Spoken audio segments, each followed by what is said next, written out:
It was supposed to be just another ordinary day. I woke up at the same time, walked the same route, and arrived at work like always. Nothing felt unusual, at least. Not until one of my coworkers casually said something that sent a chill down my spine.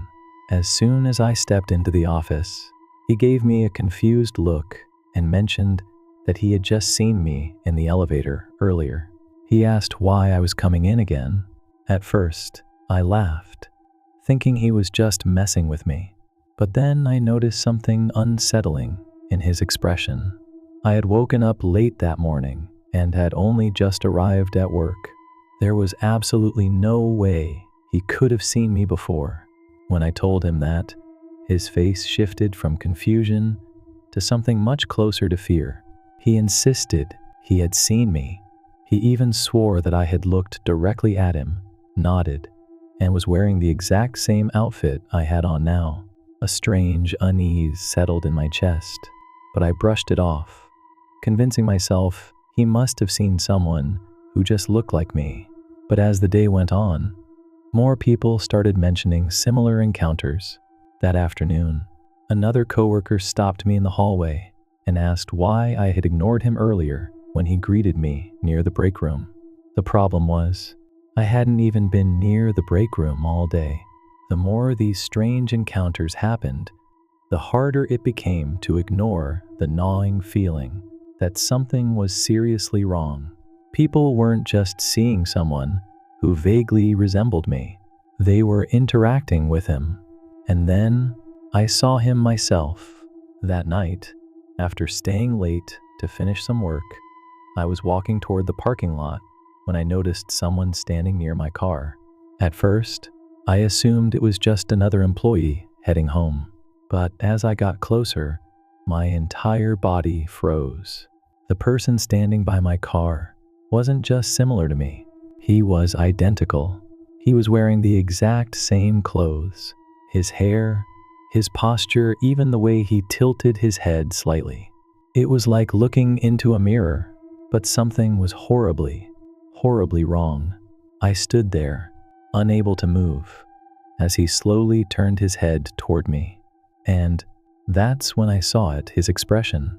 He was smiling, but it wasn't a normal smile. It was twisted, almost predatory, like he was amused by something I couldn't understand. Something inside me screamed that I needed to get out of there. Without thinking, I broke into a sprint, running the rest of the way to my car. I yanked the door open, jumped inside, and locked it as fast as I could. My hands were shaking as I fumbled to start the engine, my breath coming in short, panicked gasps. After a few seconds of sheer terror, I forced myself to look up. I expected to see him still standing outside, but when I glanced in the rearview mirror, my blood ran cold. He wasn't outside anymore. He was in the back seat. I didn't think. I didn't hesitate. I threw the car door open and stumbled out, sprinting back toward the office building as fast as I could. And when I finally turned back to see if he was following me, the car was empty. There was no sign of him anywhere. The next day, no one mentioned seeing me in strange places anymore. The encounters stopped, as if nothing had ever happened. I tried to convince myself it had all been some kind of bizarre hallucination, maybe stress, maybe exhaustion. But even now, every time I walk past a mirror, every time I catch my reflection in a window, I hesitate for just a second before looking. Because what if, one day, my reflection doesn't move the way it's supposed to? And what if, next time, it doesn't just disappear? It all started on a night that should have been uneventful.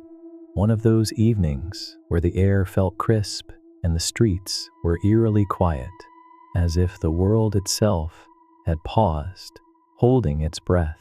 After finishing dinner with some friends, the walk home felt routine, familiar. The streets, though mostly empty, still carried the occasional hum of passing cars and distant city noise. For the most part, there was only the steady rhythm of footsteps against the pavement. Turning onto a dimly lit side street, a usual shortcut, an unfamiliar figure came into view, walking in the opposite direction on the other side of the road. At first, there was nothing particularly remarkable about him.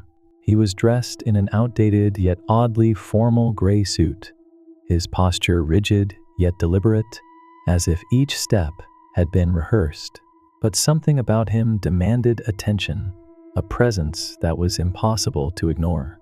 Then, without warning, his movements shifted into something unnatural. His body swayed in an unsettling rhythm, his limbs moving with an eerie, puppet-like fluidity. His feet barely seemed to touch the pavement as he twisted and turned in slow, deliberate motions, like a grotesque dance performed for an invisible audience. It was a sight that sent a creeping unease up the spine, something instinctively wrong, something that begged to be ignored. Trying to shake off the growing discomfort, the pace quickened, and rational explanations surfaced. Perhaps he was just an eccentric man with a strange habit, an oddity to be dismissed. But just as that thought settled, the man abruptly stopped mid-motion, his body unnaturally still, and then, without hesitation, he turned fully, deliberately fixing his gaze in a way that made the air feel heavier, colder. That was the moment his face became visible. It was human in structure, but the expression it wore was disturbingly vacant. Yet, there was something even more unsettling, an unnatural grin stretched across his lips, as though he found amusement in something unspoken, something incomprehensible. His hollow eyes locked with an intensity that sent a deep, involuntary shudder through the body.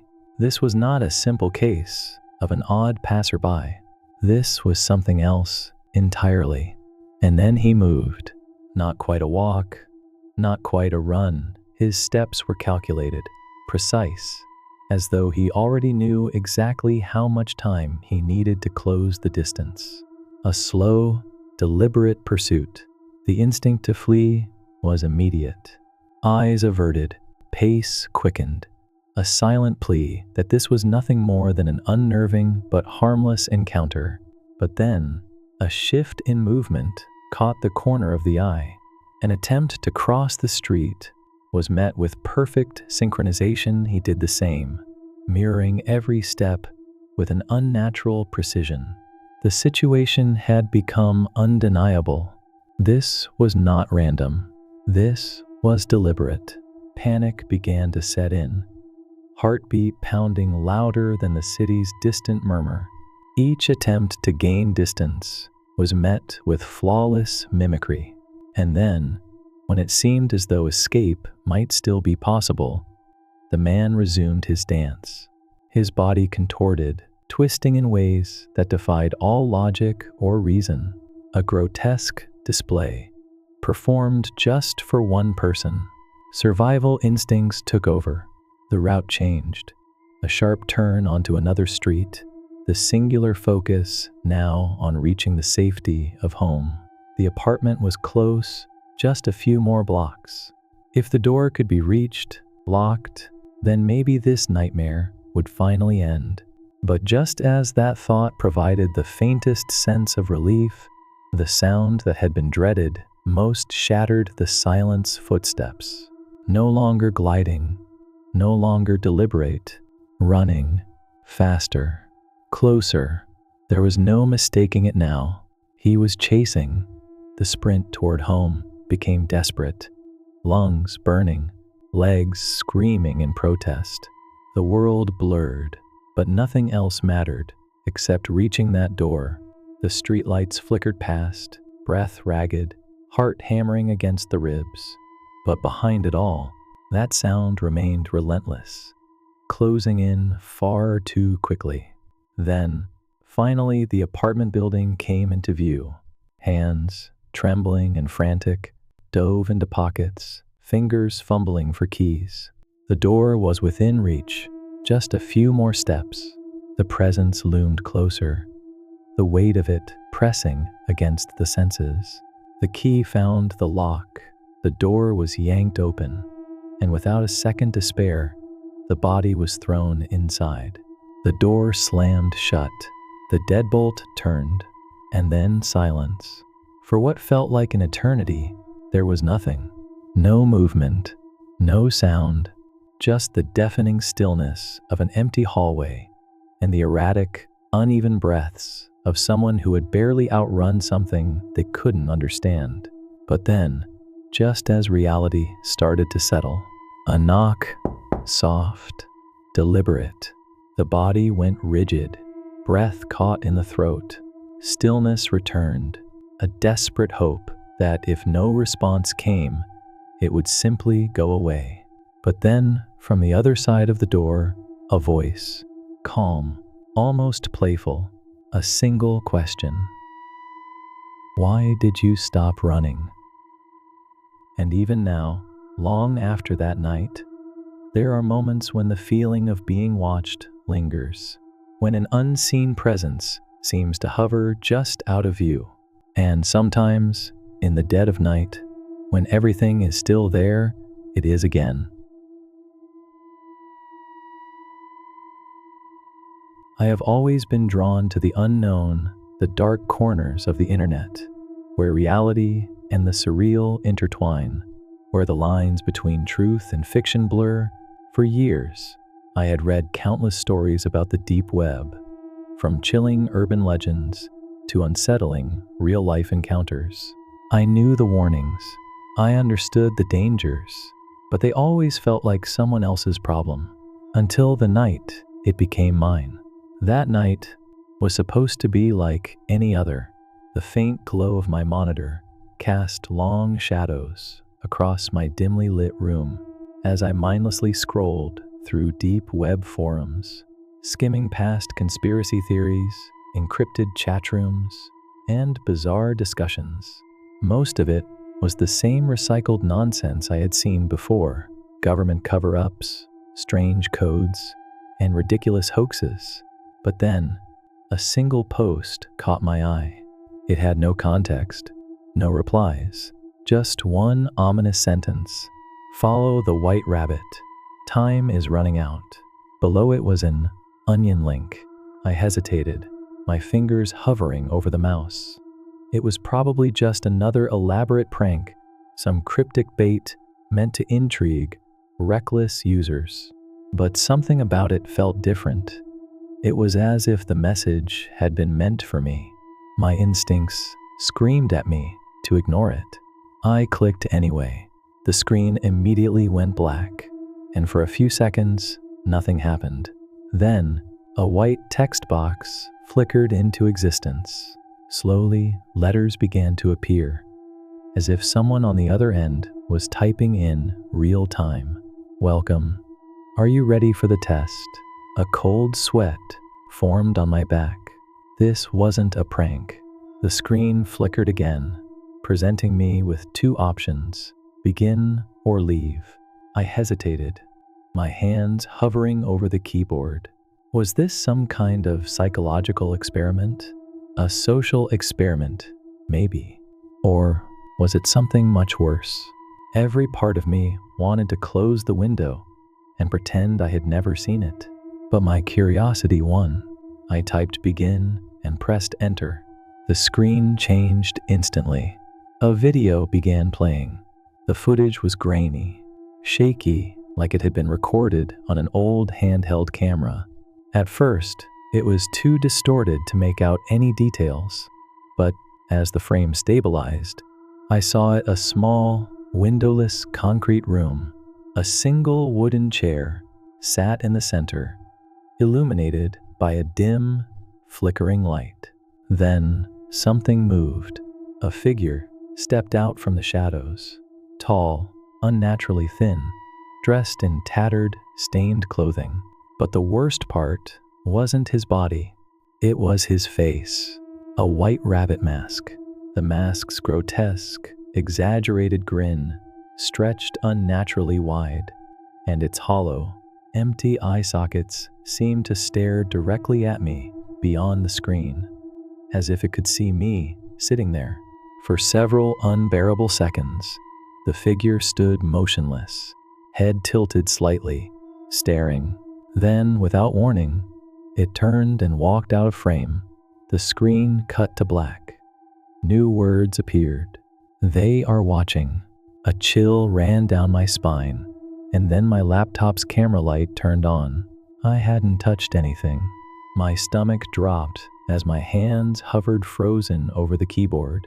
My pulse pounded in my ears, drowning out every rational thought. The screen flickered again, and another message appeared. "Why are you here?" I couldn't answer.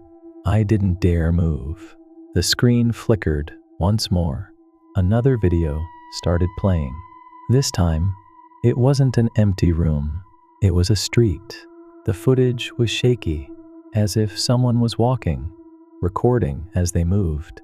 The distorted audio picked up faint car noises in the background, and then I recognized it. My street. Ice-cold fear gripped my chest. The camera kept moving forward, closing in on a familiar apartment building. My apartment building. This was no joke. I spun around and rushed to my window, heart hammering against my ribs. The street below looked the same as it always did, empty, quiet, undisturbed. But just as I was about to pull away, I saw him, standing just beyond the reach of the streetlights. Motionless, a tall figure in a white rabbit mask.